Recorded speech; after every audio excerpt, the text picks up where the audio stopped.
We released Ian on his back earlier when he was facing up. Now we're going to release the back side of the joint because, as I mentioned, there might be dysfunctions and tension on both sides of the joint. I showed you guys a typical hot spot in the front side and some areas to really focus and work on. Now we're going to go to the back side here. There are about 3 hot spots on the back side, so a little bit difficult. And I would honestly say work both of them. 2 hot spots we're definitely going to focus on because the third one is pretty similar to the second. First is going to be levator, scapula, and trap muscles right through here. Everyone knows they're always complaining, oh, my trap's so tight, my neck hurts, this and that. This is, of course, a great area. A lot of people hold stress there if they work at a desk, if they have a long commute driving, and honestly, just dealing with life gets people up in their neck. So this is a great area to target while releasing. Some basic things I like to do. He's already in a good position with his arm out to the side, like I showed you guys in the video previously. So from here, I'm just grabbing. Hand kind of goes to the front. I can feel he's tight in the front left side of his neck here already. I'm going to, with my thumb, trying to get pressure to the top of the scapula, pretty much where the levator attaches. Your levator scapula attaches to the scapula. And we're just going to do slight circles here. Here, I do get a little bit more movement out of it. Sometimes when I'm holding a trigger point, like with this finger here, I'll grab the shoulder blade and just give the shoulder blade some movements. Not actually move the finger, but I'll move the blade itself. And now I'll get some movements. And I can feel that my fingers in the front are almost getting to the same spot as the thumb in the back. So now I'm going to start working this angle towards the spine. Back and forth to the spine. All right, so I'm pushing my thumb in and then coming out. In and then coming out. All right, and then from there I know the levator goes up and down, so a little up and down as well. All right, as I get going, it'll loosen up a little bit and start going down the spine of the scapula. So I can feel this a little bit more through here now. And I'm the same exact thing, just slightly working through that. There's so many dense, deep muscles that build back here that you need to release. So that's pretty much exactly all we're doing. Getting blood flow through there. When clients ask me, what are you doing with this? 3 things I say. Increasing blood flow prior to activity. So ideally we're going to be exercising after this or trying to stretch or fix some imbalance. So we're going to be getting blood flow increased to the area for that activity. We're going to be breaking up any connective tissue. There's so many dense, deep muscles that are covered in fascia and connective tissue. So we want to loosen that up as well. And then also any kind of scar tissue that builds up from overuse, from strength training, from jiu-jitsu, whatever it may be, okay? So loosening up, he's reacting well here. I'm going to show you guys a great active release technique I like to do. This one, make sure you have released the front side of the shoulder already. Usually if anyone ever complains of a shoulder issue, I start them on their back as it is, assess the ranges of motion, external and internal, and then release that side and then have them flip. So he would already be good for that. But if you haven't already, just make sure you do that. All right, from here, grabbing under the elbow, have him loosen the arm, fully relax. You gotta relax the full arm. Okay, relax. Good job.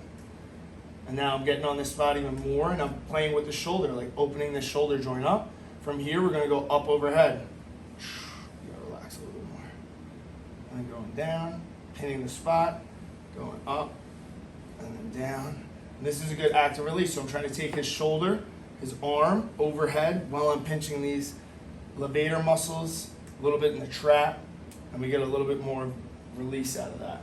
All right, so that is a great spot. That honestly, arm movement is one of my favorite active releases here, as long as the client doesn't have pain. I always say the client's gonna feel a little pain where you're poking. That's somewhat obvious. Not to everybody though, so mentioning that. But you don't want to have pain in the shoulder as you're moving his arm up and down. That means something's not released along here. We have to go back and loosen it up a little bit before we start moving. The second hot spot I was mentioning in the beginning here is going to be these rotator cuff areas here, right? We have our triceps that insert here. We have the posterior deltoid that comes across here. We have our supraspinatus. We have our infraspinatus. We have all our rotator cuff muscles here in this conjunction, so a very hot spot. So what I like to do with that one, get the arm out, maybe lift it a little bit, so I open up the back corner here, and all I do is with both my thumbs, just press right into this insertion spot. Usually you don't have to do much, they usually feel it right away, and then from there it's just small circles, and I have them breathe, and I can feel the tension, like I'm holding here, but I can feel the tension all through my fingertips in this area here. So like that's how I know something's going on here. And from here, I literally grab the shoulder blade and we're just going back and forth. This one I know to ask the client, is it too much or whatnot, because it can be some very hot spots back there. So just, you know, putting ourselves in a client scenario. Hey, I'm releasing your rotator cuffs right now, pinching these suckers down. I know they can get super tender, so let me know if it's too much. Make sure you can breathe through it.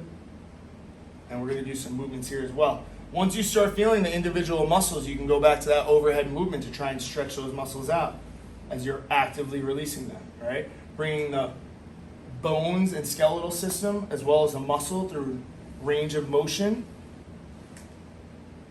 The client's actually passive, I'm moving them through it, but if I had him move the arm, it would be a little bit more active. We're just getting into the shoulder blades, all these rotator cuff muscles. I'll just do a little loosening like this, as long as he's okay. Every now and then, if the client ever has elbow or tricep pain, working down the arm here, getting the back of the joint loose, nice and easy. And this is all relative to what the client can take. Ian can take a lot. Maybe I wouldn't do as much as this on an older lady, but just so you have an idea. Now, one of my favorite movement techniques, relaxing the arm. This takes experience to feel. You don't want to just start doing this on somebody. You definitely have to make sure they're loose. But we're bringing him to internal rotation here. All right, rotating the joint forward. I'm not rotating the hand too much. I'm more focused on pushing the elbow up. A little rotation there. As I come down, I straighten the arm, rotate the palm, so his bicep and everything's open through the front here on the back side of that arm. Still playing with the elbow, going back up, a little stretch in the shoulder and chest, and then back down. From here, I scoop the arm through, make sure to grab the elbow so the whole arm rotates, and we're going up to the front. Here, we're feeling a stretch here. He feels a stretch through his pec and front side of the body. Then we go back. We're gonna bring the elbow up again into that range of motion. Pull back so the neck and shoulders nice and relaxed. And then we're gonna scoop through. Here I want you to think about scooping through the arm. So elbow coming in, elbow towards his ear, and scooping up.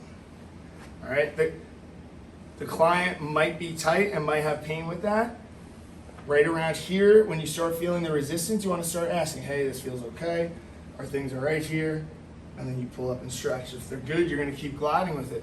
About 4 or 5 sequences through this, and their client's shoulders should be feeling great. All right, sometimes after a release, I'll get back on these traps and levators, but these feel much looser and get much more out of it, which is awesome. All right, and that's some of my posterior side releases. We could also do some neck stuff, but I'll save that for another video for you guys. All right, hopefully you guys take some usefulness out of this, and remember, release before stretching.